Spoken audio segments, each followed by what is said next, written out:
Now, President Donald Trump was visiting Davos and had a little bit of trouble with his teleprompter. Take a look.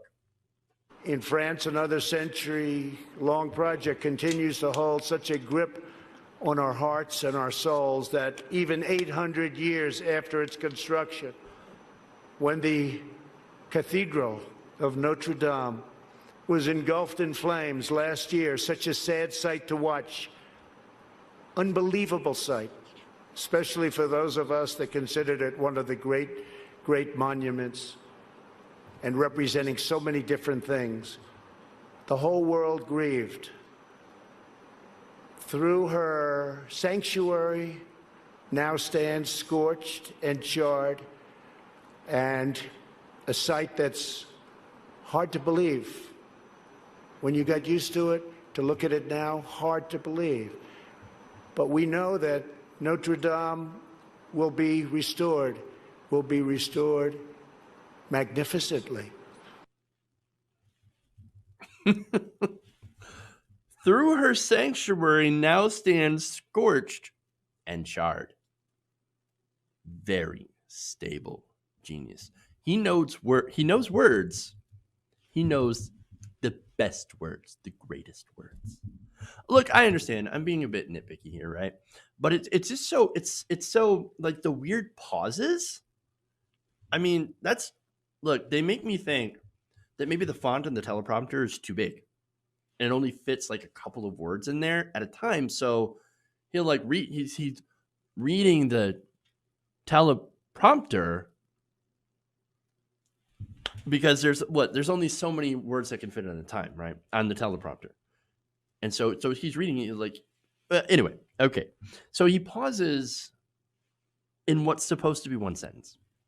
It's weird. And I just did that pause myself. So, all right. Now, the ad libs are also great. Unbelievable sight. We're going to rebuild it magnificently. Okay. Look, here's the thing. He's at Davos and he's doing this speech. And I think in the same speech, he also goes after Greta Thunberg, right? Warning about the people who are warning about the climate change. Okay, right. So you're going to go after them, but also we're going to talk about the cathedral thing. I don't really care about, and I suspect he also doesn't really care about this. I think this is Stephen Miller. Now, why would Stephen Miller write a speech for Trump to put in the teleprompter to talk about Notre Dame? Well, I think it's because the whole European heritage thing. He seems to care a lot about that because he's a white supremacist, or I'm sorry, white nationalist, right?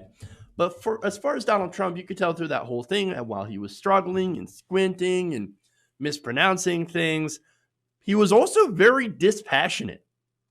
He did not care at all what he's talking about.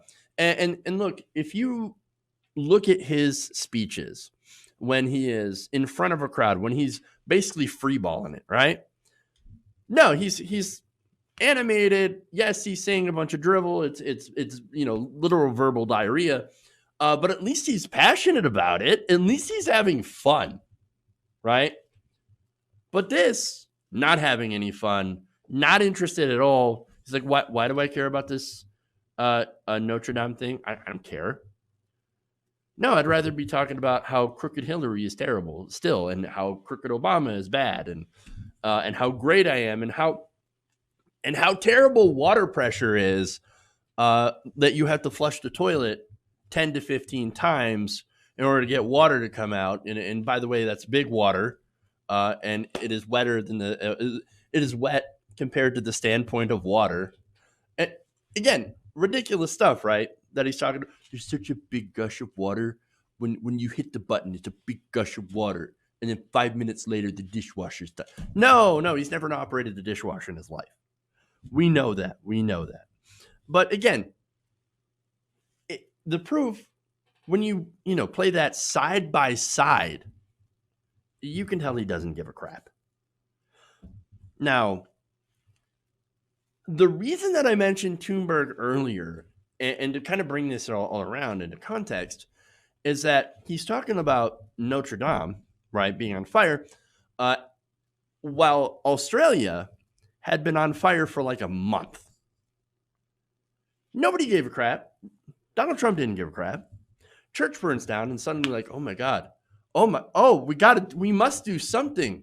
You know how many millionaires, billionaires donated to restore the church? A lot. They donated a lot of money. Now, was there a lot of people that donated to, fire relief in Australia? Well, yeah, there were quite a few, right? Not a lot of billionaires donated to it, but there was an Instagram model, I believe, that actually raised quite a bit of money from selling new pictures. That she donated all that money to Australia. That woman is a hero. Literally using her body to save the planet. I love it. But it's pretty ridiculous. Now, going back to how Trump basically can't read, this isn't the first story that we've seen about that. In fact, this is another story in a long line of stories showing how President Trump struggles to read what's in front of him. Whether it be reading the Constitution, there's a story I did, I think, last week on that, where he was struggling to read the Constitution. And I forget the context in which he was reading the Constitution. I think it was an HBO documentary. It was a docuseries where you had a bunch of different presidents, all the living, obviously the current living presidents, reading passages from the Constitution. When it was Donald Trump's turn, he kept struggling and saying, it's like a foreign language. I can't read it. And then started blaming everybody else in the room. He also doesn't want to read briefings. And a lot of his staffers had anonymously, of course, come out to the meeting and said, look, this guy's an idiot. He won't read the briefings. So what we've tried to do is try to condense him into tweet-like segments. And he still has a hard time reading them. We pepper his name all the way through these documents and then put in killer maps and graphics so that he will be interested enough to read. And then there was that, I think, July 2017 meeting where Rex Tillerson said he was an effing moron. This is when he went off on all the generals. He was trying to sit through a briefing where they were trying to tell him about foreign policy, right? Trying to teach him about foreign policy. He went off on Jim Mattis. He went off on Tillerson, basically everybody in the room, because he was bored and didn't want to sit around and read the briefing or even learn what they're trying to teach him. This guy has no intellectual curiosity whatsoever. He's a moron and obviously seems to have a hard time reading. This is our very stable genius. Hey guys, hopefully you enjoyed that free video. Now I'm going to have to ask you a favor. Between the demonetization and the YouTube algorithm messing around with view counts, etc., we're having a hard time adjusting to the new YouTube reality, which is where you guys come in.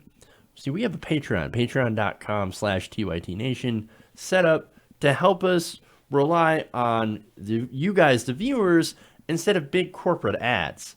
Look, you know the show. You know how I'm not in favor of big corporations anyway. So help us transition away from relying on the ad model to pay the bills and sign up to be a patron, patreon.com/TYTNation. That goes a long way to help us keep the lights on. And you guys will know that you're supporting independent, progressive media.